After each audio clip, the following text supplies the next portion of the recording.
Handa na ba ang lahat sa darating na national and local elections? Alam niyo ba ang panibagong counting machine na ating gagamitin para sa halalan? Kung gayon, para mas maintindihan natin ang mga dapat gawin sa botohan, naghanda ang Comelec Baguio ng video para magabayan po tayo sa tamang gamit ng Automated Counting Machine o tinatawag na ACM. Magandang araw! Ang video na ito ay para sa mga boboto sa darating na eleksyon ngayong ika-12 ng Mayo 2025 at maaari din na sa mga susunod pang mga eleksyon. Ipapakita namin dito ang mga hakbang sa pagboto gamit ang ACM pati mga dapat o hindi dapat gawin sa araw ng eleksyon. Mahalagang paalala po. Ang regular na oras sa pagboto ay mag-uumpisa ng alas 7 ng umaga at magtatapos ng alas 7 ng gabi. Ganunpaman, mayroong nakalaan na eksklusibong oras para sa ating mga kababayang may kapansanan, matatandang mamamayan at mga buntis kasama ang isang asistor. Ito po ay mag-uumpisa ng alas 5 ng madaling araw hanggang alas 7 ng umaga. Di man po sila makaboto sa nasabing oras, maaari pa rin silang makaboto sa mga susunod na oras hanggang alas 7 ng gabi. Sino ang mga maaaring bumoto sa darating na halalan? Kung kayo ay rehistrado, regular na bumoboto at kabilang ang pangalan sa listahan ng mga botante, kayo ay maaaring makaboto ngayong eleksyon.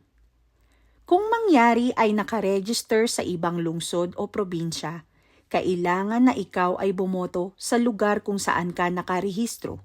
Basta, siguraduhin na ikaw ay isang active voter o regular na bumoboto sa lugar na iyon. Ano-ano ang mga posisyon na dapat nating iboto sa halalan? Ilan ba dapat sa bawat posisyon? Para sa national positions, 12 na senador at isang party list group. Para naman sa local positions, isang member ng House of Representatives, isang mayor, isang vice mayor, at 12 na sangguniang panlunsod o yung mga councilors. Ang mga kapansin-pansin at mahahalagang katangian ng automated counting machine. Ang ACM ay isang standalone machine. Ito ay nananatiling naka-offline hanggat hindi pa panahon para mag-transmit ng mga boto. Magiging online lamang ito o nakakonekta sa internet kapag nagsara na ang botohan at magtatransmit na ng mga boto sa mga servers. Ang baterya ng ACM ay may 6 na light bar indicators. Ito ay tumatagal hanggang 14 na oras.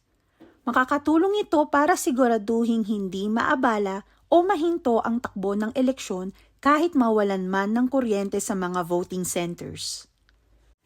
Ang ACM ay mayroong 14-inch touchscreen na pwedeng itaas o ibaba para sa convenience ng botante. Dahil dito, malinaw na makikita ng botante ang aktwal na imahe ng balota na kanyang ipinasok sa makina. May privacy screen din ito at privacy screen panel upang maiwasang makita ng ibang tao maliban sa botante ang imahe ng balota na nakadisplay sa screen. Mas mabilis din ang pag-feed o pagpasok ng papel at pag-scan ng balota sa ACM. Mayroon itong katangian na auto-align upang maiwasan ang pag-ipit ng papel o balota. Automatic na at maayos na din ang pagputol ng mga voter's receipt. May nakakabit na din na lagayan ng voter's receipt upang masiguradong hindi ito magkulang o mawawala. Ang ACM ay may kasamang headphones para sa mga kababayan nating may kapansanan sa paningin. Mas pinababa na rin ang ballot box para sa madaling paggamit ng mga botanteng may pisikal na kapansanan at naka-wheelchair. Isa din sa nagbago ay ang balota na gagamitin natin sa eleksyon. Ang balota ngayon ay 95 GSM lang ang kapal kumpara sa 165 GSM dati. May mga security features o marks at precinct-specific ang balota kung kaya't nakasisigurong maiiwasan ang mga problema tulad ng dagdag bawas ng mga balota.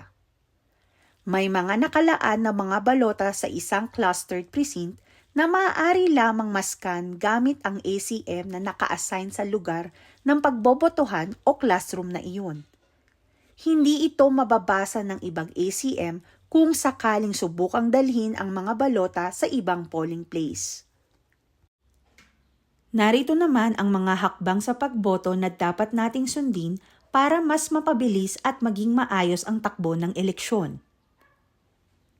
Una, lumapit sa ating Voters Assistance Desk o VAD para i-check o i-verify ang inyong pangalan at maibigay ang inyong precinct number pati na rin ang sequence number.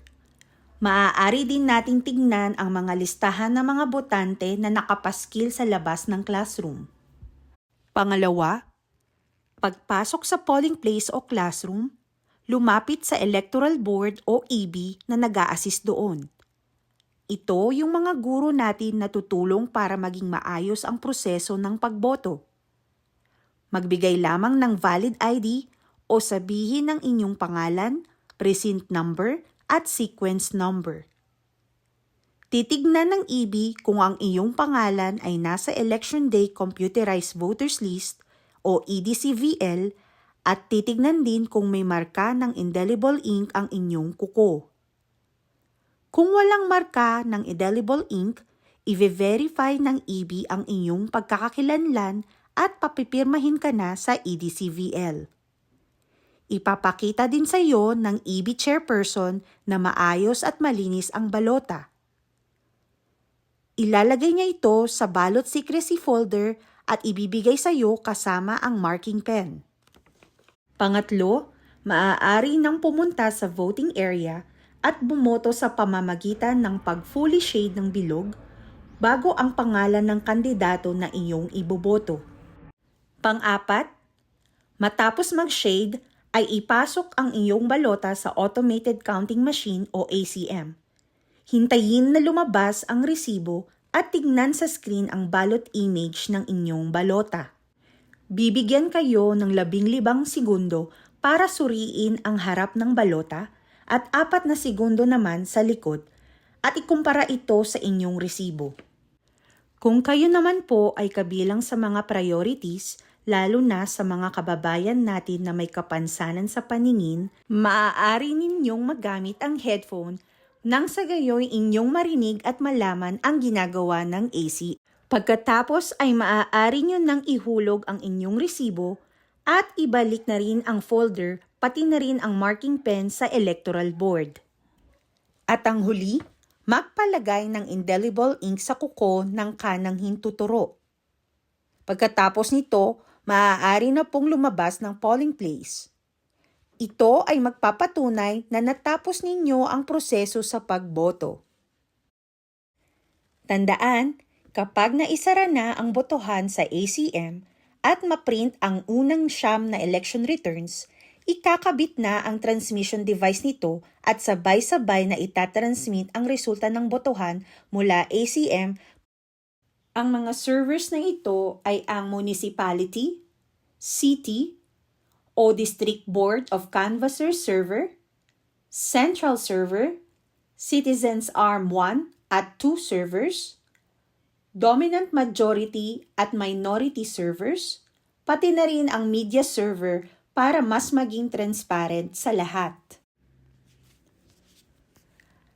Ano nga ba ang mga dapat at hindi dapat gawin sa pagboto? Una, huwag mag-overvote. Ibig sabihin, kung ang dapat i-shade sa balota ay isang mayor lamang, dapat isa lang ang makikita at mababasa sa inyong balota. Sa kabilang banda, maaari naman tayong mag-undervote kung saan kahit 12 councilors ang dapat i-shade sa balota, maaari ka pa ring bumoto o mag-shade ng 10 o mas mababa pa sa 12. Pangalawa, ingatan ng inyong balota at gumamit ng ballot secrecy folder.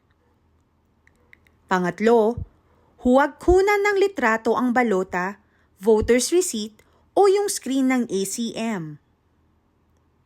Pang-apat, huwag din punitin at huwag maglagay ng anumang marka sa balota, liban na lamang sa pag-shade sa bilog. Panglima, huwag ilabas ang balota, voter's receipt, marking pen, at ballot secrecy folder sa polling place. At pang-anim, huwag ipagbili ang ating boto. Ayan, handang-handa ka na sa pagboto sa darating na national and local elections. Kaya ating tandaan na ang pagsunod sa tamang hakbang ng pagboto ay tiyak magreresulta sa isang maayos, matiwasay, at mas mabilis na botohan sa eleksyon. Ang bawat boto ay mahalaga, kaya huwag nating sayangin.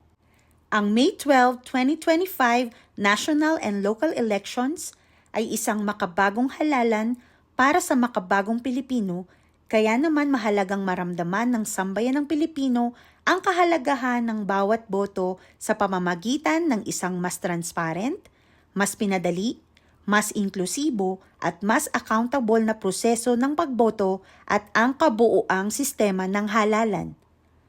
Mula sa Comelec Baguio, maraming salamat at patnubayan tayo nawa nitong darating na halalan.